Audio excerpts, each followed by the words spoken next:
Olá, muito boa noite, seja bem-vindo ao Rede Família Esporte, edição desta segunda-feira. Segunda-feira, dia de mostrarmos gols.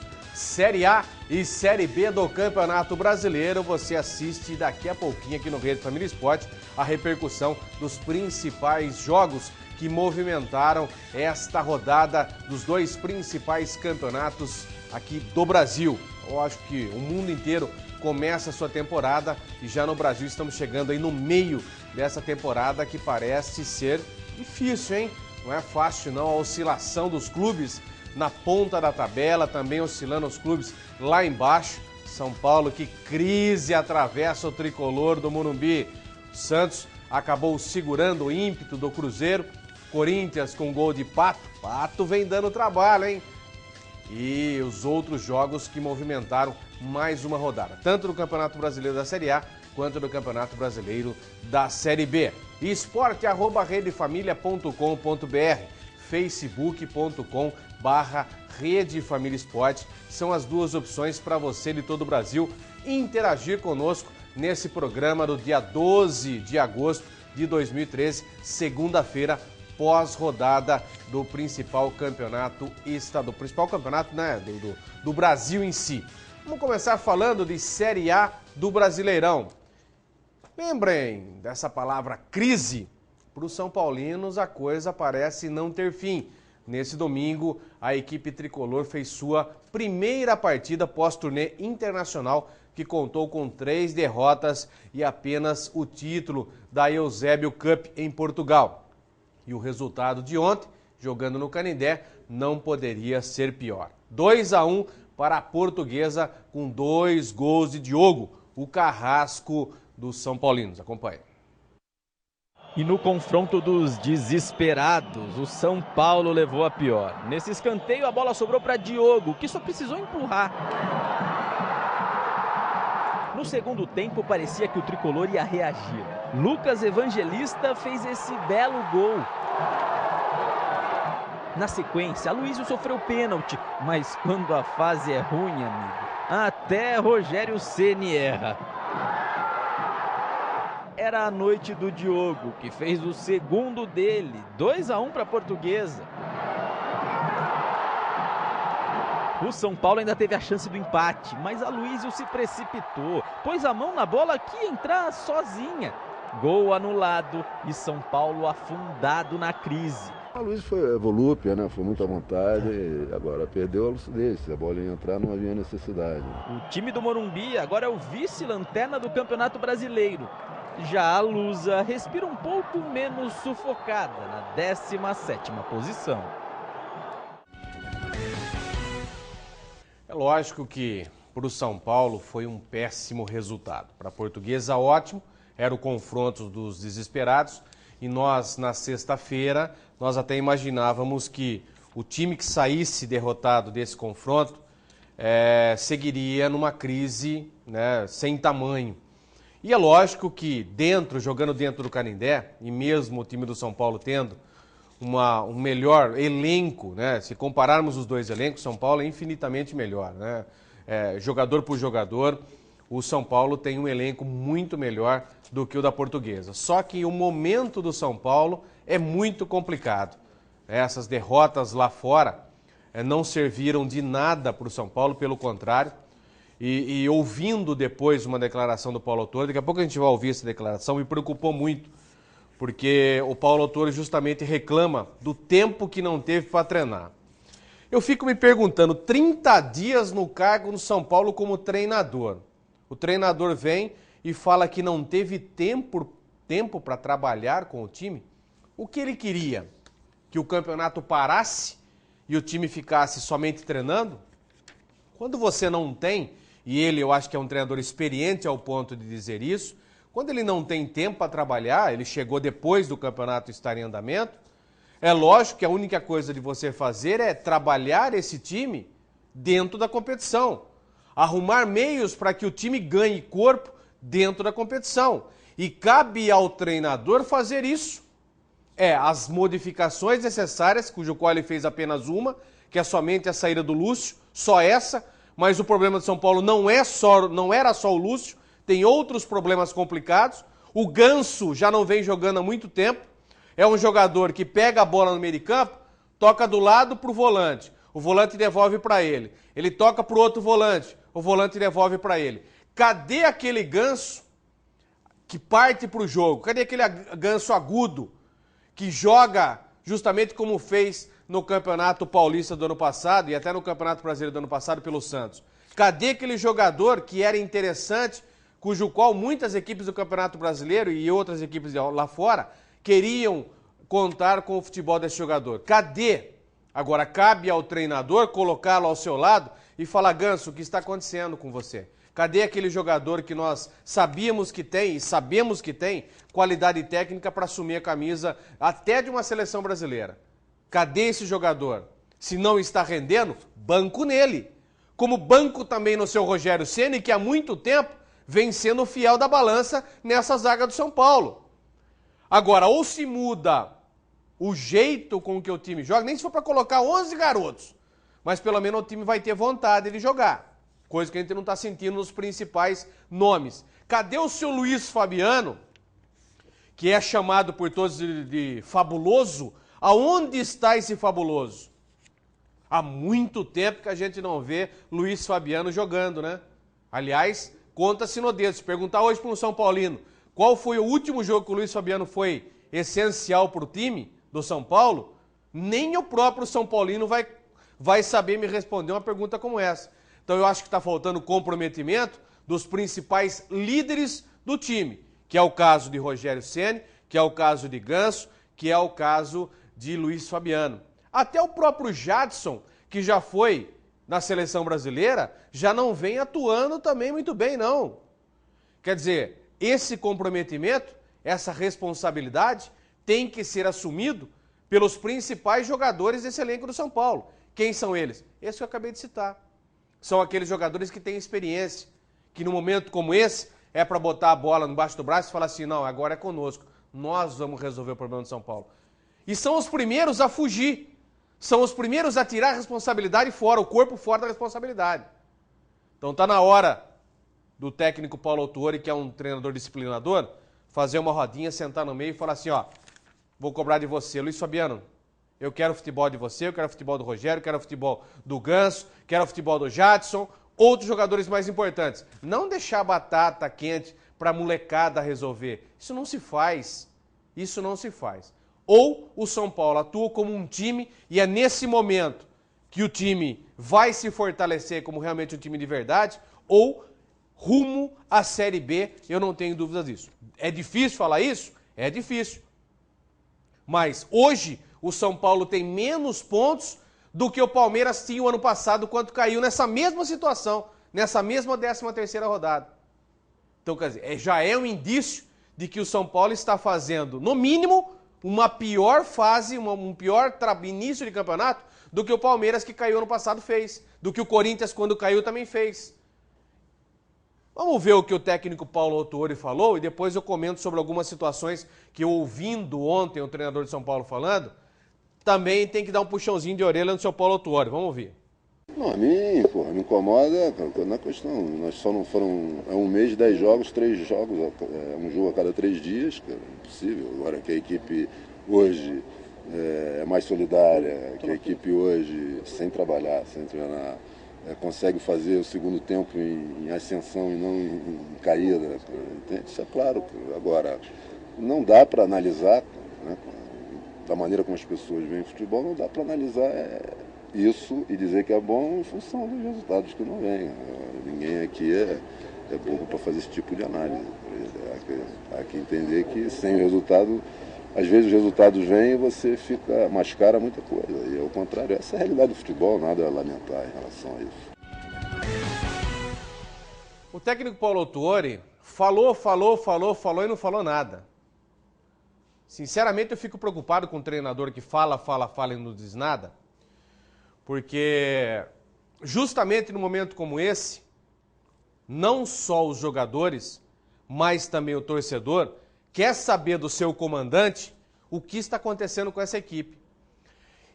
E quando o Paulo Autuori fala que não dá para analisar uma equipe do jeito que os comentaristas analisam, por que não dá?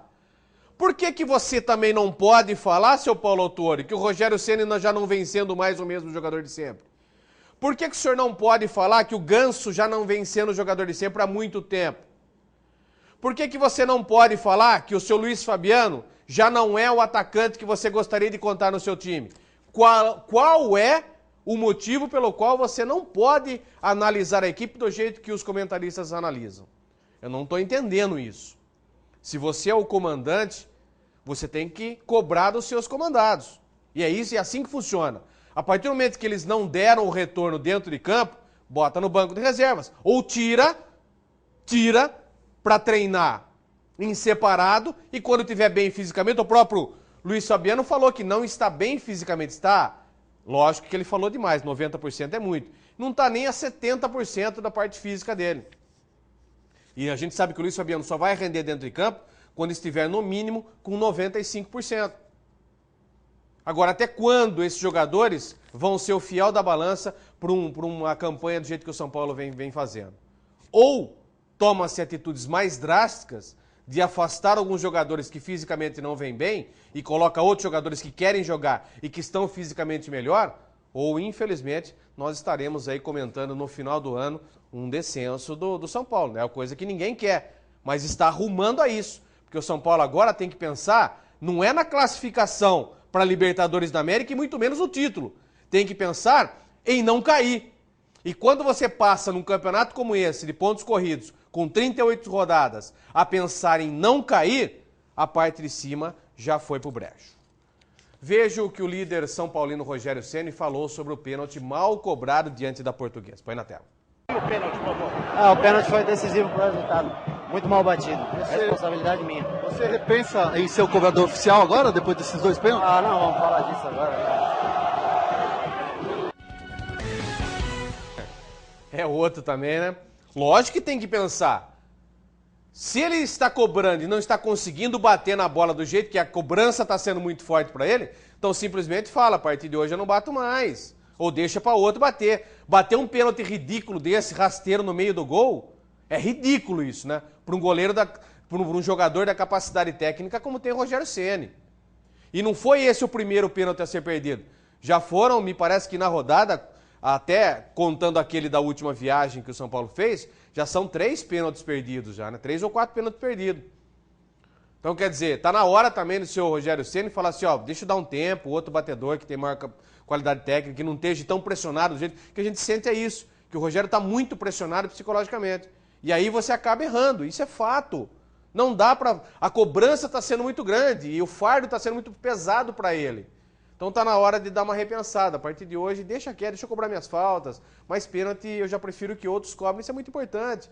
Eu acho que o cara, quando ele é humilde, a pessoa, o profissional em si, quando tem essa humildade, é muito bonito de ver. A partir de hoje, eu prefiro, mais pra frente, quando eu estiver bem psicologicamente, eu volto a bater os pênaltis, volto a bater as faltas de acordo, entendeu? Eu acho que psicologicamente ele tem que se dar aquela reequilibrada para depois voltar a ser o jogador decisivo, como sempre foi.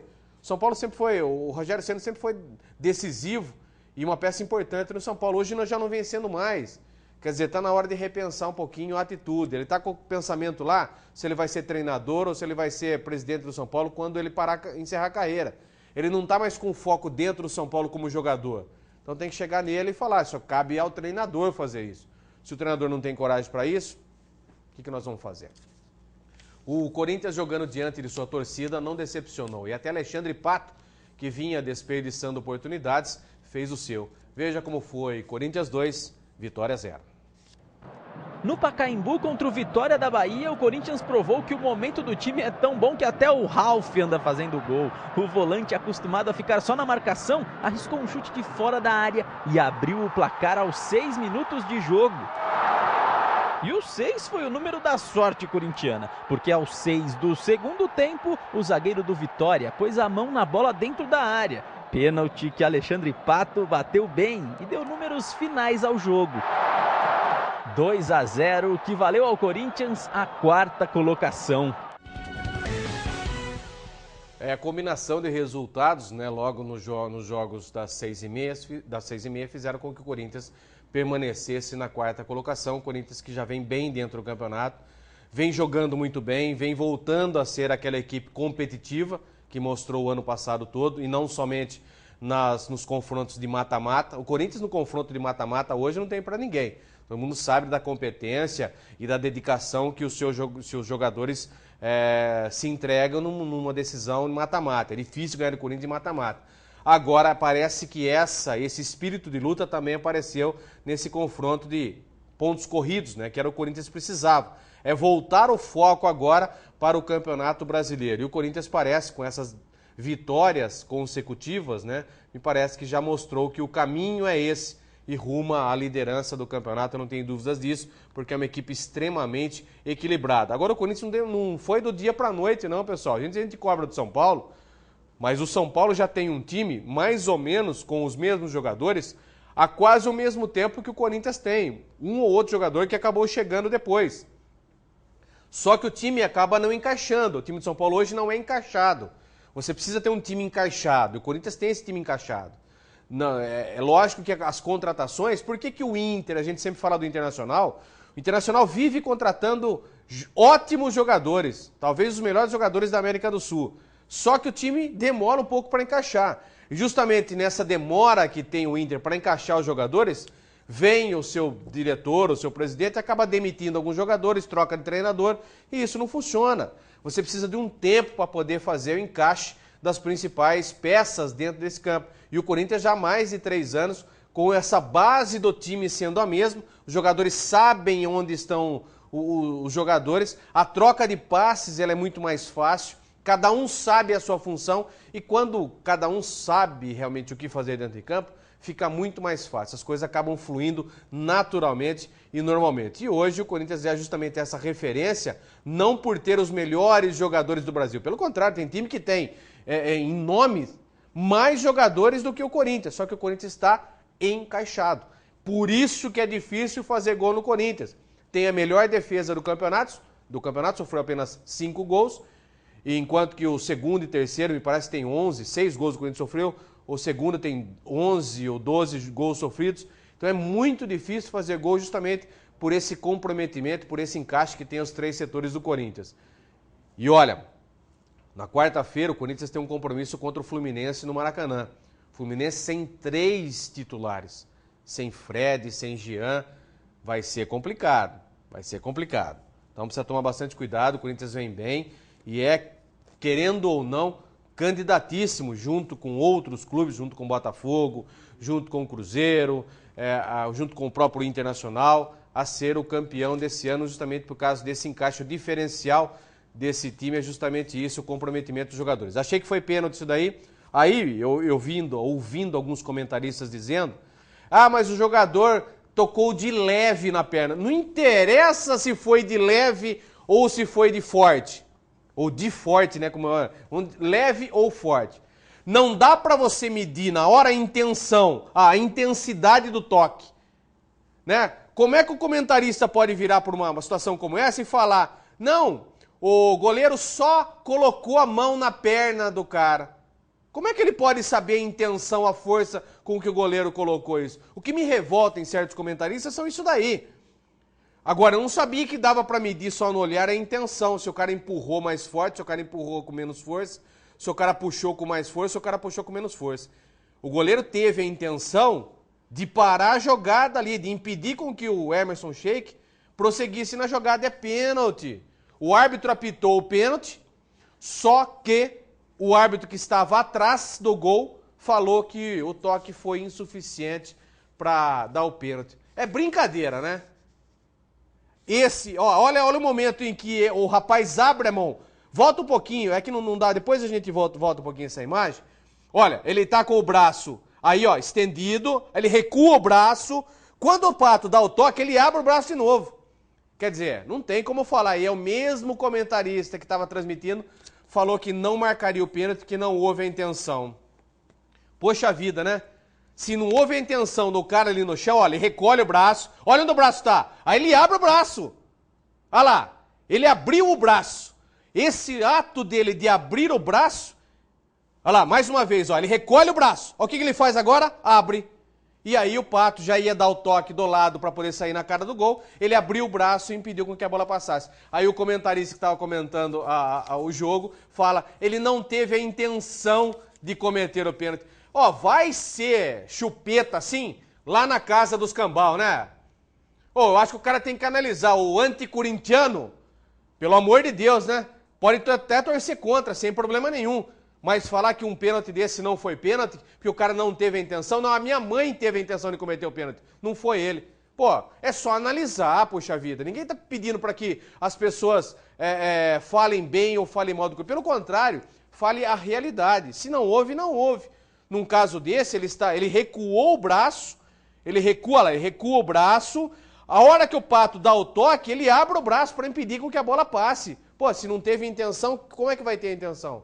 Não dá para entender esses comentaristas, né? Mas fazer o quê? O importante é que o Corinthians acabou vencendo, jogando um bom futebol e aí acabou assumindo agora a 4ª colocação. Festa no novo Maracanã para receber o primeiro Fla-Flu. E em um jogo de 5 gols, quem se deu melhor foi o Flamengo, dos comandados de Mano Menezes. Acompanhe. E no Rio de Janeiro, o Dia dos Pais foi de clássico entre Flamengo e Fluminense. O primeiro do novo Maracanã, e foi Rafael Sobis que abriu o placar para o tricolor. Mas o meia Elias sabia que o dia era especial e empatou a partida. Foi o começo da virada rubro-negra. O papai Léo Moura deu de presente esse passe para Hernani fazer o segundo do Flamengo. O artilheiro ainda fez mais um nesse bate e rebate da defesa tricolor. 3-1. E no último lance, falha do goleiro Felipe e Rafael Sobis diminuiu para o Fluminense. 3-2. Sem dúvida nenhuma, o domingo foi maravilhoso até aqui. Espero completar agora com um churrasquinho no final, que também ninguém é de ferro. Pro bom gaúcho, né, um churrasquinho faz muita diferença. Um bom jogo esse Fla-Flu, né, no Maracanã, no novo Maracanã, o primeiro Fla-Flu da história do novo Maracanã. O Flamengo entrou, eu acho que muito mais focado na partida, mesmo tomando o gol, o primeiro gol, o Flamengo não se abateu e partiu para cima, acabou virando o jogo. Agora, o que vem falhando essa defesa do Fluminense é algo absurdo. Eu acho que já está na hora do técnico do Fluminense já começar a pensar, o Vanderlei, já começar a pensar em trocar a dupla de zaga. Gum e Leandro Eusébio estão falhando muito. Já está na hora de dar oportunidade a outros zagueiros, porque as falhas que vem cometendo a defesa do Fluminense são falhas bizonhas, né? São falhas de que atletas de alto nível e que estão há muito tempo jogando junto já não eram mais para cometer. E ficar só na conta do Cavalieri para poder salvar o time é muito pouco para uma equipe igual ao Fluminense. É aquilo que a gente sempre fala. O Fluminense oscila muito, né? Tem dia que a gente vê o Fluminense fazendo belíssimas apresentações e tem dia que a gente vê o Fluminense jogando como um time pequeno que, infelizmente, não é. No papel, tem uma belíssima equipe, são muitos jogadores de qualidade altíssima. Só que também é o que a gente repete a mesma coisa para o São Paulo. Um time que ainda não se encaixou. Então, algumas peças ainda destoam nessa equipe do Fluminense, infelizmente, né? Porque oscilar tanto assim numa competição como essa é muito pouco para uma equipe igual ao Fluminense, que já vinha há muito tempo jogando junto. Está ainda oscilando muito. O técnico Vanderlei Luxemburgo vai ter muito trabalho para dar o encaixe nessa equipe. E nem ele sabe muito bem o que fazer, porque o Abelão já não sabia, que estava há muito tempo com a equipe. Você imagina, o Luxemburgo que está chegando agora não sabe o que fazer. Em contrapartida, o Mano Menezes é um treinador mais experiente, né? Trouxe alguns jogadores importantes, um deles é o Elias, né? Ex-Corinthians, que vem fazendo gols, vem sendo o volante diferencial desse campeonato brasileiro, um volante de muita chegada, lembra muito o Paulinho, né? As características dos dois são praticamente iguais. É um volante de saída de bola, de verticalização, tem um bom passe, tem um chute muito bom, entra na área, faz gols. Quer dizer, o Flamengo ganhou muito com o repatriamento do Elias, né, voltando ao futebol brasileiro para jogar no Flamengo. E o Flamengo, né, não quis nem saber da atual situação do Fluminense, partiu para cima, mesmo saindo perdendo de 1-0, tomou o gol, mas partiu para cima do Fluminense e acabou fazendo um 3-2, aí já estava 3-1. O Fluminense acabou no finalzinho do jogo num frango, né, do goleirão. Vinha, quando falhava no Corinthians, a gente falava que era mão de pau. O mundo falava, imagina, o Felipe é mão de pau. Não é não. E aí agora, lá, o mão de pau falhando também no Flamengo. São coisas que acontecem, né, mas acontece sempre, né? Brincadeira.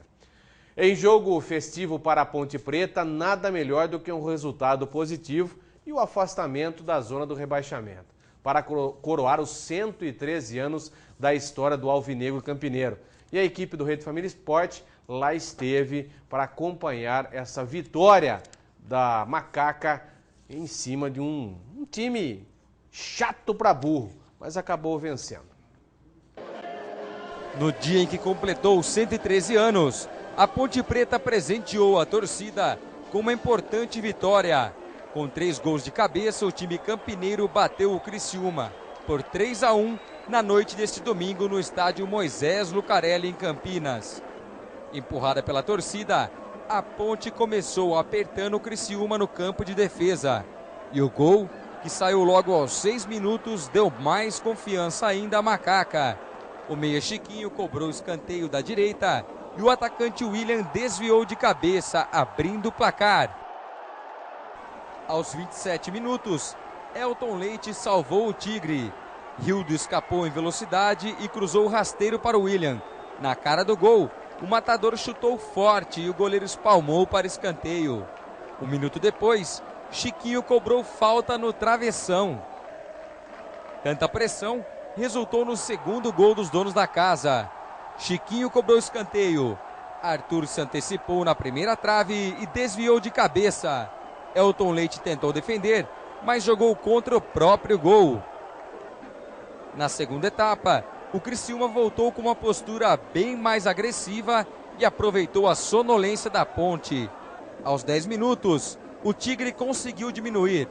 O lateral Marlon cruzou da esquerda, a zaga não afastou e o atacante Lins completou para as redes.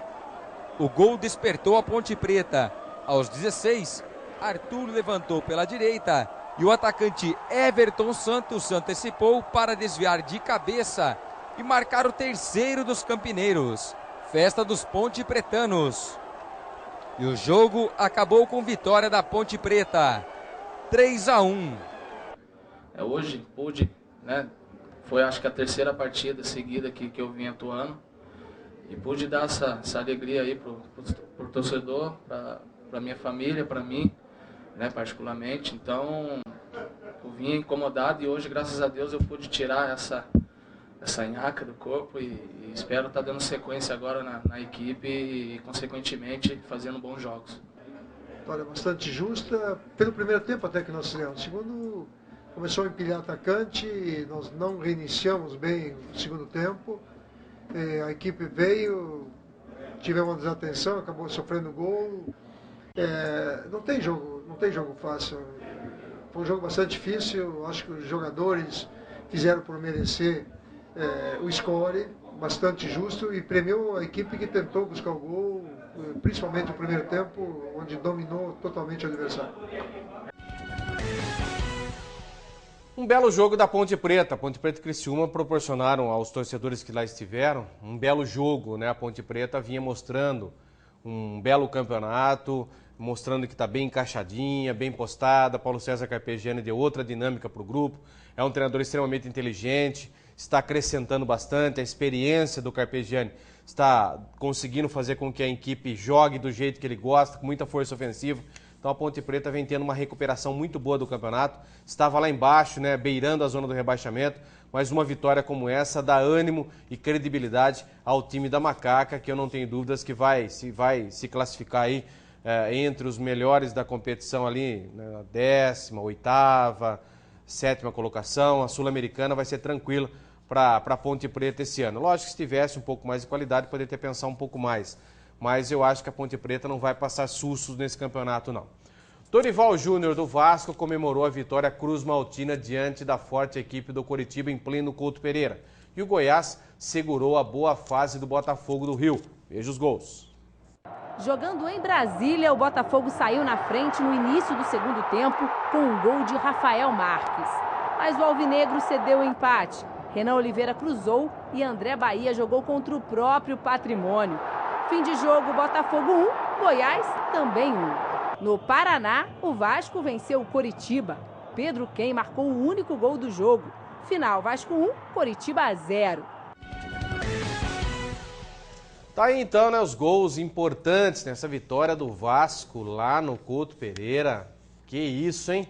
Olha, o Vascão não dava nada para ele, agora conseguindo vitórias importantes e não sendo aquela equipe que a gente já credenciava para o rebaixamento do Campeonato Brasileiro da Série B. Vamos à primeira parada do Rede Família Esporte. Logo após as nossas mensagens comerciais, voltaremos com mais gols da Série A e também a Série B do Brasileirão. Aguarde!